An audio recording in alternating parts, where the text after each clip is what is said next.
Did you know India's name comes from a river? It was around this river valley where the oldest Indian civilization was formed. Through archaeological records, we know that they traded with the world's oldest cities in Samaria. There, they witnessed the world's oldest metropolises, where a labyrinth of busy, cramped, winding streets filled the city in a chaotic fashion. They bore witness to merchants tracking their wares in the oldest of written languages. Fantastic marketplaces. They saw the amazing benefits of the wheel in transportation, construction, and warfare. Fantastic temples, skilled metalworkers, and mighty kings. When they returned home from the long trek, one thing we know definitely made an impression on them. The place stank. Sewage ran open onto the streets, and sanitation was severely lacking by their standards. Then something spectacular happened. They became history's first great master plumbers. Using the power of the Indus River, they created covered sewers, indoor wells in every home, private restrooms, and with millions of identical bricks, they created spacious homes on a grid-like pattern with large ventilated granaries in every city. Then the population skyrocketed, and in an area larger than Mesopotamia or ancient Egypt, their civilization flourished. With more than 2,000 cities and towns, the Indus Valley civilization became the most populous on Earth. Their merchant fleets created a massive trade network. Along the Persian Gulf coast to Mesopotamia, Arabia, and back, they would develop their own intricate and unique written language, which has never been deciphered and bears no similarity to any other known written language. The names of their kings, gods, wars, great triumphs and failures, and even their great cities' names have faded away. Around 1500 BC, a series of unfortunate events began that would doom this civilization. First, the climate. Many of the tributaries of the Indus River, which their cities depended on, drastically changed course, flooding some cities and turning others into derelict husks that slowly were covered by the sands of time. And if surviving the weather was not enough, then came the Aryans. They too had suffered from climatic change. Their river valley homes around what is today Turkmenistan had dried up, and they were seeking greener pastures for their large herds of cattle and horses. They were among the first to domesticate the horse and use the increased mobility to transplant their people onto the Iranian plateau, and then they crossed the Suleiman and Hindukush mountain ranges into the Indus Valley. There the vestiges of the already decimated Indus Valley civilization were wiped from all human knowledge or recollection until their remains were excavated in the early 20th century. The Aryans founded several kingdoms along the Ganges River. We know their names and mythological histories because their epics and language have survived till today, and is the basis for many of today's Indian languages.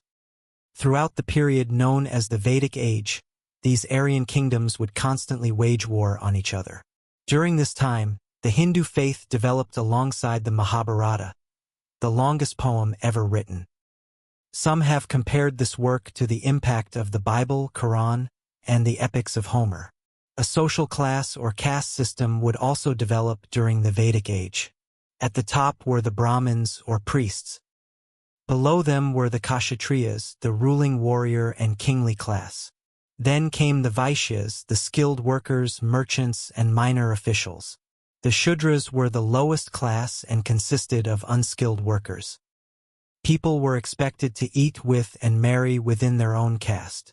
Breaking the caste system's rules meant that one was a pariah, or outcast or untouchable. Society's worst and least desirable jobs were left for this class, such as street cleaning and sewage cleaning.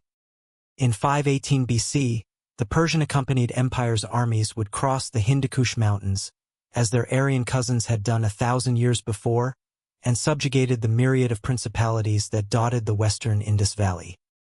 In the east arose a powerful king, Mahapadmananda, in the region of Magadha.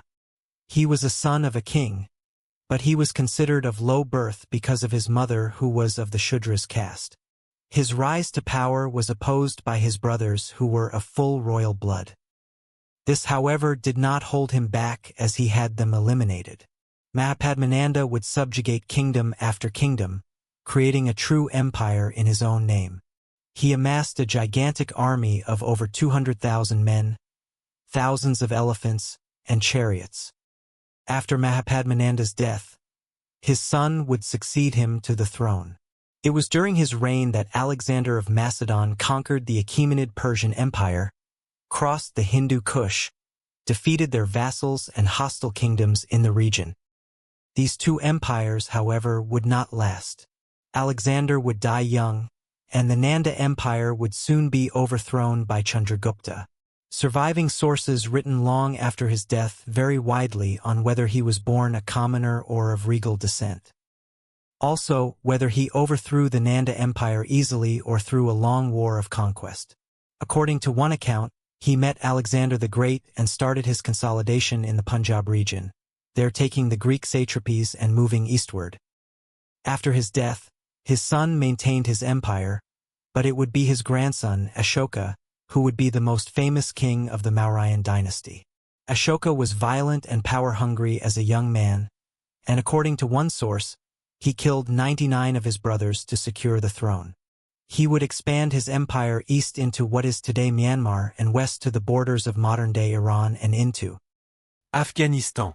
He would expand into the south, and in the 8th year of his reign, he would wage war on the small but powerful state of Kalinga. Their large army would not be enough to defend their kingdom, and in a short war over 100,000 would die on both sides. And then something strange happened. He felt bad. Ashoka converted to Buddhism and promoted peace, respect, and harmony within society.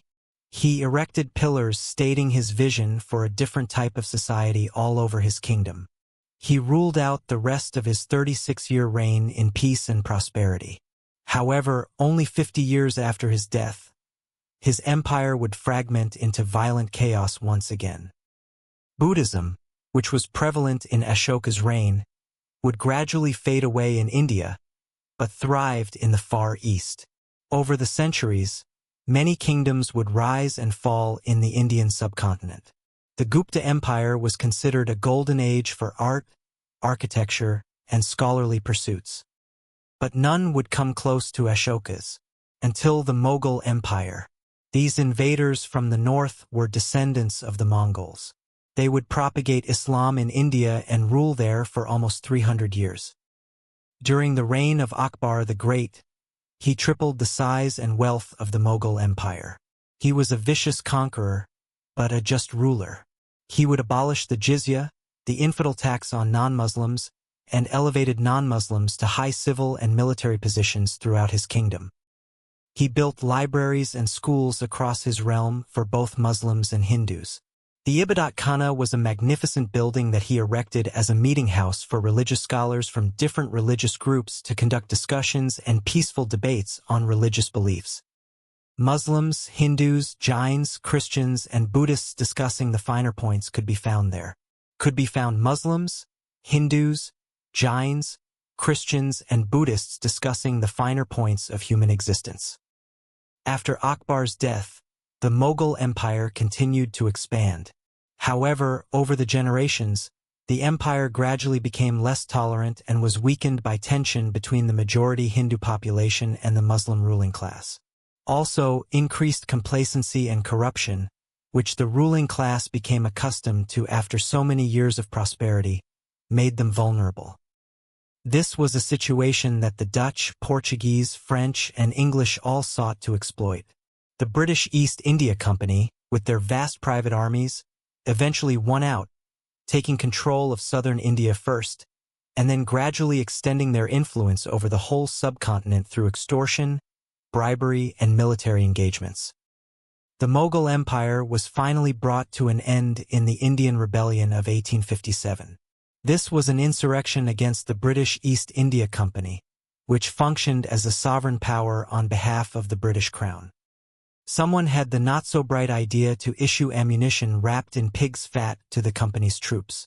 This offended both Hindus and Muslims alike, and led to a series of unfortunate events that ended in a defeated rebellion and over 800,000 deaths. After the rebellion, Britain would rule India directly. In World War I, over 1 million Indian troops fought the German Empire overseas.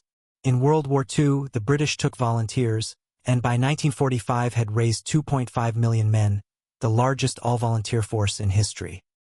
After the war, in 1947, India obtained its independence from Great Britain by an act of parliament. The two regions with the highest density Islamic populations were partitioned off, forming West and East Pakistan. In the months that followed the partition, approximately 15 million people migrated from their ancestral homelands to the nation whose majority shared their religion. The chaotic mass migration saw ever-escalating and retaliatory acts of violence committed against Hindus and Muslims alike, and a series of tragic massacres. Over 1 million people would die during this period of resettlement. Tensions are still high between these two nuclear-armed neighbors. India is now the world's largest democracy. Recently, they have elected a religious minority and a member of a lower caste as prime minister. India is the third largest economy in the world and is rapidly growing, and is expected to exceed China in population in the near future. This has been Epimetheus. Like and subscribe if you like the content, and hit the bell icon next to the subscribe button if you would like to get updates every time I make a new video. I would love to hear what you have to think down in the comments. It was more than 5,000 years of history in one video, and I'd love to hear what you think is an interesting part of Indian history that I did not include. And if you'd like to become a patron of this channel for starting at just $1 a month, or for $3 a month, you could be like Alberto, Balish, Ivan, Jody, or Morpheus, and you'll get your name at the end of all my videos, and you can help me so I can pay all my bills and keep making videos for you guys. Thank you very much. Bye.